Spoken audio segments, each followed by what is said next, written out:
বন্ধন news, খবরের বন্ধন। শুরু করছি আজকের খবর। ম্যান মেড বন্যা, হুগলির বন্যা কবলিত এলাকা পরিদর্শন করে একথাই বললেন মুখ্যমন্ত্রী মমতা বন্দ্যোপাধ্যায়। এদিন বন্যা পরিস্থিতি খতিয়ে দেখতে হুগলির পরশুরায় আসেন মুখ্যমন্ত্রী মমতা বন্দ্যোপাধ্যায়। সেখান থেকে বন্যার কারণ হিসাবে ডিভিসিকে দোষে মুখ্যমন্ত্রী জানান, পরিকল্পনা করে বাংলাকে ডোবানো হয়েছে। নিম্নচাপের জেরে বাংলা লাগাতার বৃষ্টি, তার জেরে রাজ্যের একাধিক জেলা বন্যা পরিস্থিতি। এদিন হুগলির আরামবাগ মহকুমার খানাকুল, পরশুরা সহ একাধিক বন্যা কবলিত এলাকা পরিদর্শন করে মমতা বন্দ্যোপাধ্যায় ঘাটালে যান। সেখানে বন্যা পরিস্থিতি খতিয়ে দেখেন এবং কথা বলবেন প্রশাসনিক আধিকারিকদের সঙ্গে বলে জানান তিনি।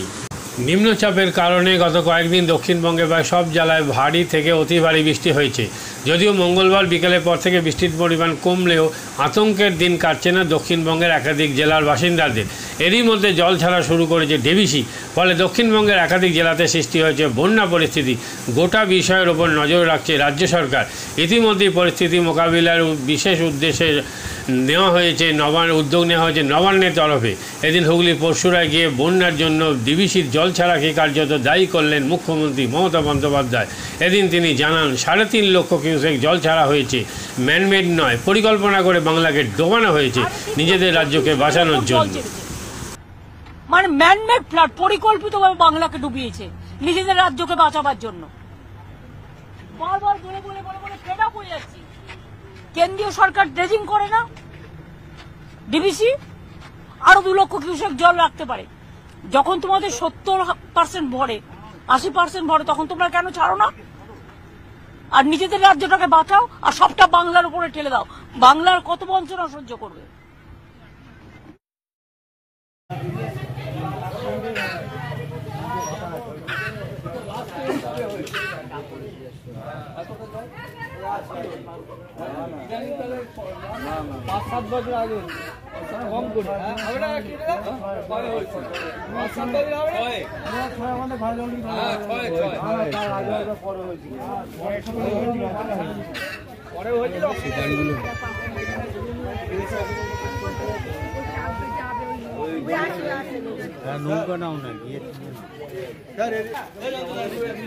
কান্দিঘাট থেকে আরম্ভ করে বিস্তীর্ণ অঞ্চল জলমগ্ন হয়েছে। তার কারণ জোয়ারের জল, যেহেতু ডিভিসি থেকে এবং বিভিন্ন বাঁধ থেকে জল ছাড়া হয়েছে।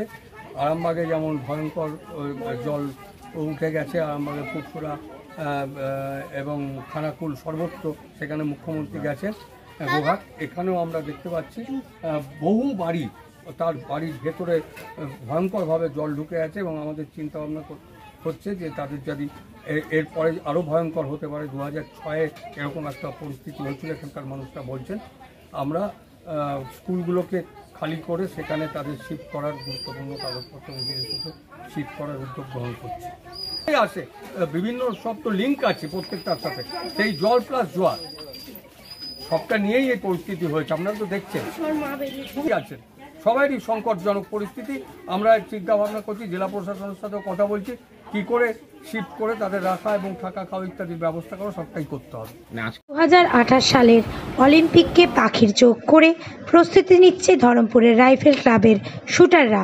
আন্তর্জাতিক মানের রাইফেল প্রশিক্ষণ কেন্দ্র ধরমপুরের রাইফেল ক্লাব। 10 মিটার থেকে 25 মিটার সব ধরনের রাইফেল শুটিংয়ের প্রশিক্ষণ দেওয়া হয় এখানে। অতীতে স্বনামধন্য রাইফেল শুটার শ্যামল দাস এই ক্লাবের কোচ ও কর্ণধার। দেশের তরুণ প্রজন্মকে ভবিষ্যতে শুটার তৈরি করার কারিগর ধরমপুর রাইফেল ক্লাব।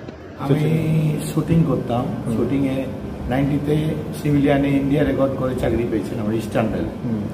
সেই থেকেই আমার ইচ্ছা ছিল একটা শুটিং রেঞ্জ করব এবং ভালো শুটার তৈরি করব। আমার টার্গেট 2028 সালে অলিম্পিকে যদি ধরমপুর রাইফেল ক্লাব থেকে কেউ যেতে পারে, তার জন্য আমি সুইমিং পুল করেছি, জিম করেছি, যোগার সেকশন আছে, আর 25 মিটার পিস্তলও আছে ইনডোর, যেটা ভারতবর্ষে কারোর কাছে নেই। এত কিছু করেছি নিজের চেষ্টায়। আমাদের 30 জন শুটার শুট করে এখানে। আমার টার্গেট আরও উন্নত করার, ইলেকট্রনিক্স টার্গেট, যেটা 25 মিটারে ইচ্ছা আছে লাগানো, 50 মিটারে ইলেকট্রনিক্স টার্গেট লাগানো। এখানে 7টা লেন আছে ইলেকট্রনিক্স, একদম ইন্টারন্যাশনাল। আরও ইচ্ছা আছে 6টা লাগানো। যদি সংস্থান হয় তাহলে করব।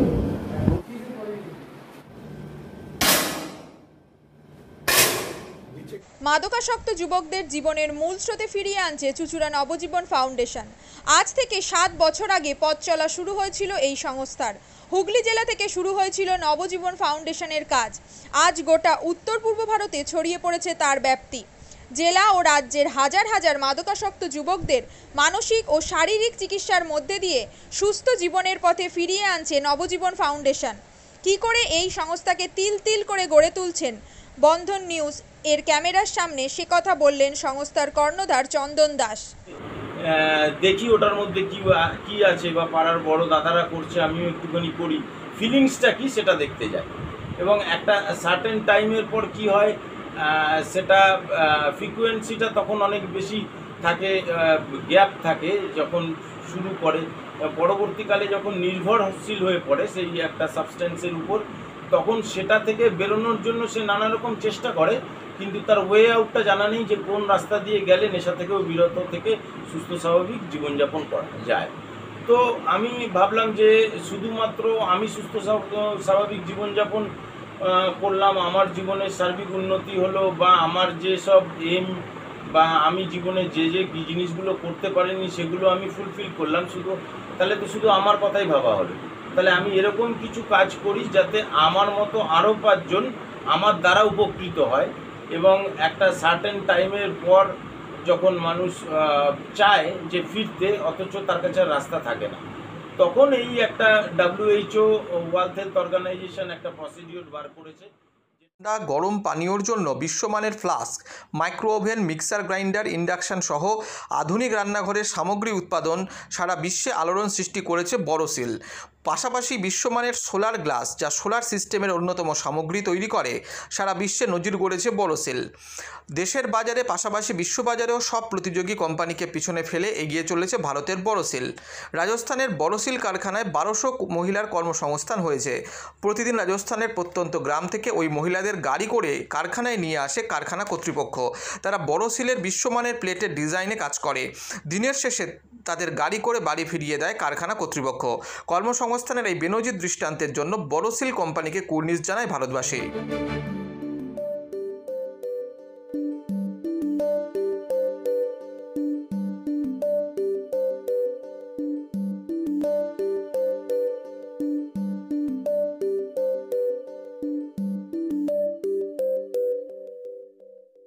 At Borosil, our products touch our customers' lives in many ways.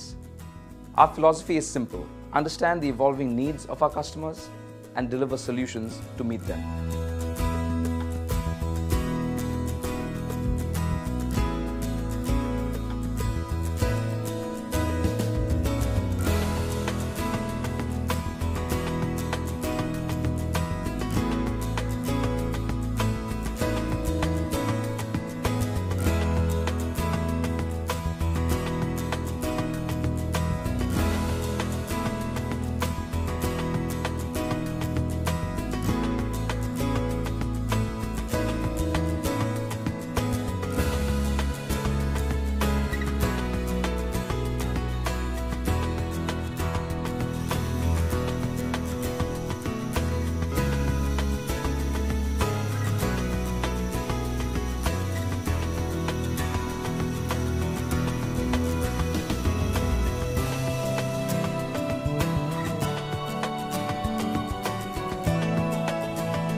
We look beyond business. We promote green energy as well as provide healthcare and education for the underprivileged. In fact, this has been our heritage at Borosil.